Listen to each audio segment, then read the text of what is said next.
जीव जगत सुखी हो, मैं यह चाहता हूं। तो भक्त का हृदय इतना विशाल होता है।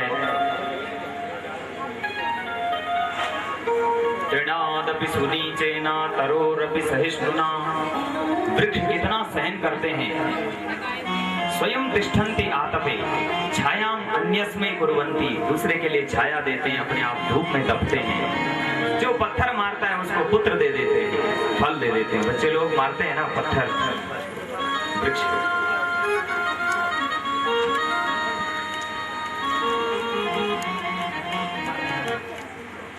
सत्यमेते महाद्रुमाः तृणादपि सुनीचेना तरोरपि सहिष्णुना, वृक्ष से भी अत्यधिक सहिष्णुता की आवश्यकता है भक्ति के क्षेत्र में।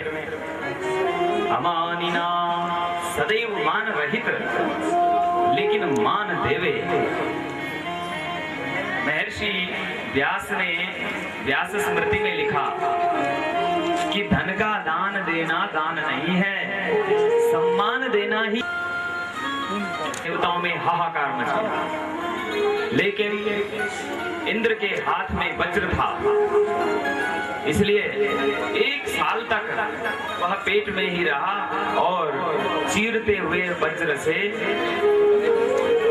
बाहर आ गया। अब इंद्र पुनः हाथी पे अवस्थित हुआ। वृत्रासुर ने जैसे ही अट्टहास किया, चित्रकेतु की 1000 पत्नियां हैं लेकिन संतान नहीं है। संतान के लिए अंगिरा ऋषि को घर बुलाया और कहा कि भगवान मुझे तो पुत्र दे ही दीजिए। अंगिरा ऋषि ने आंगिरस विद्या का प्रयोग करके फल दे करके उनको एक पुत्र प्रदान कर दिया। यद्यपि अंगिरा ने पुत्र दे दिया, बड़ी पत्नी महिषी, राजमहिषी, बड़ी पत्नी को राजा फिर विशेष स्नेह करने लगा। अन्य जो पत्नियां थीं उन्होंने उस पुत्र को दासियों के माध्यम से विष दे करके सोते हुए वह सोता ही रह गया। बालक विष से मृत हो गया। अब तो अंगिरा ऋषि वहीं थे, कहने लगे राजन मैंने तुमसे पहले ही कहा था तुम्हारे भाग्य में पुत्र नहीं है, पुत्र सुख नहीं है। तो राजभवन में बहुत कोलाहल हुआ, दुख हुआ। नारद जी वहां आ पहुंचे। नारद जी ने अंगिरा जी से कहा आप पीछे आ जाओ। नारद जी ने जीवात्मा के लिए आवाहन किया। जीवात्मन पश्य भद्रम ते, राजा चित्रकेतु का था। उसने भगवत गति को प्राप्त किया।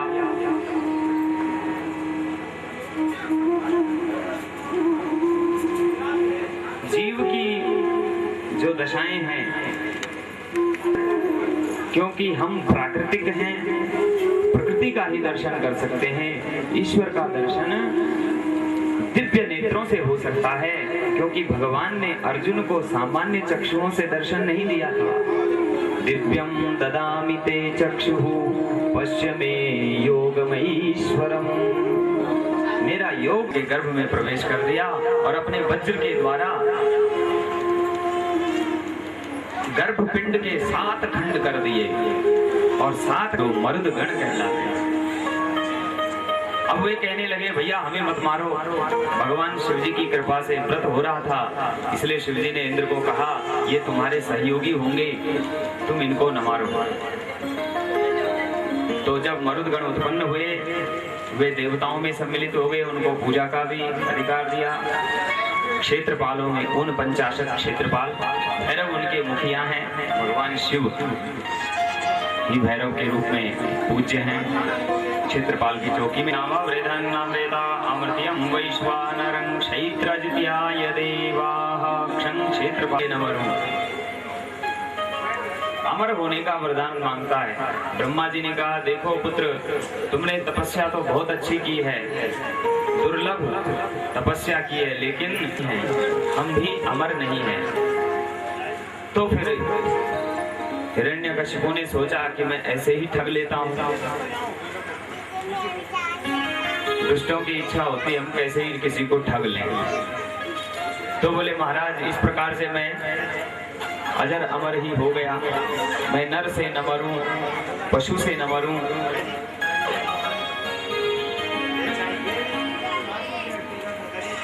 अब तो हिरण्यकशिपु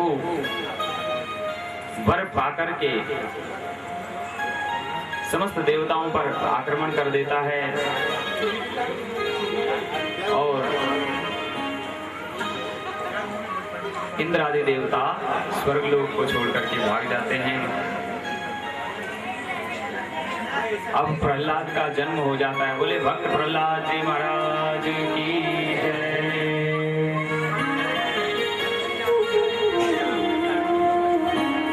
बालक प्रहलाद बड़ा हुआ, उसकी शिक्षा दीक्षा की व्यवस्था की गई है। षंड और अमर्क, षंडामर्क दो शुक्राचार्य के पुत्र हैं। उनके विद्यालय में इनको पढ़ाने के लिए भेज दिया गया है।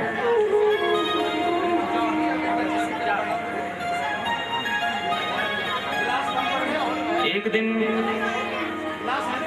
हिरण्यकशिपु ने सोचा गुरुकुल में जाकर के देख लेता हूँ मेरा बेटा कैसे पढ़ रहा है।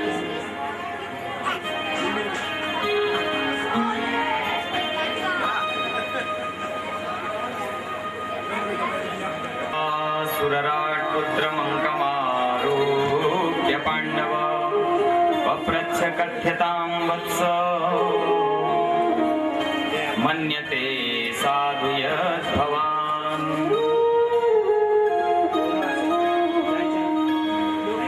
बेटा प्रहलाद बताओ तुमको कौन सा अच्छा पाठ याद है जो तुमको भली भांति याद हो, वह सुनाओ।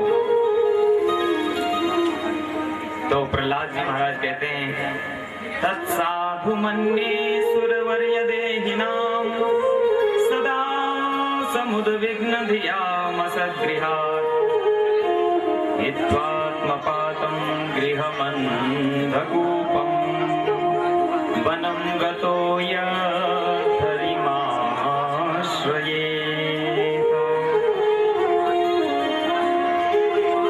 कि हे असुरराज,